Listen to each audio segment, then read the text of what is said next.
నా దగ్గర 10 కోట్లు ఉన్నాయండి, దేవుడు అవసరం లేకుండా పోయిందా? చెప్పండి, ఉందా లేదా? ప్రపంచాన్ని ఏలే చక్రవర్తికి కూడా ఎవడ అవసరం ఉంది? ఎందుకో చెప్పనా? నాకు 10 కోట్లున్నా గాలి కొనుక్కోగలనా? గాలి ఎవరు ఇవ్వాలి? దేవుడు ఇవ్వాలి. ఈ రక్త ప్రసరణ 10 కోట్లు ఉన్నాయి కాబట్టి వెళ్తుందా? దేవుడు నడిపిస్తున్నాడా ఒంట్లో రక్తాన్ని? కదా. పువ్వు ఎలా దొరుకుతుంది నాకు?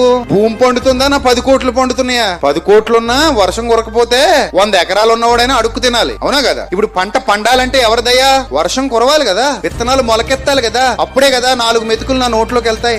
కొంతమంది మన వాళ్ళు ఎక్కువ రైలు చెరువులు ఎత్తుంటారు, గాల్లో దీపాలి, అయితే కుబేరుడట లేకపోతే బెకారుడు అయిపోతాడట దెబ్బకి. అలాగే అడుక్కు తింటా పోయిన వాళ్ళు కూడా ఉన్నారని చెప్పాడు మన తమ్ముడు. కొంతమంది అదే రైలు చెరువులు పెట్టుకుని ఏమైపోతారు? అబ్బో కోటీశ్వరులు అయిపోతారు. నువ్వు కోటీశ్వరుడు అయిపో, ఏవైనా అయిపో, దేవుడి సహాయం లేకుండా బతకటం అసాధ్యం, గుర్తుపెట్టుకో.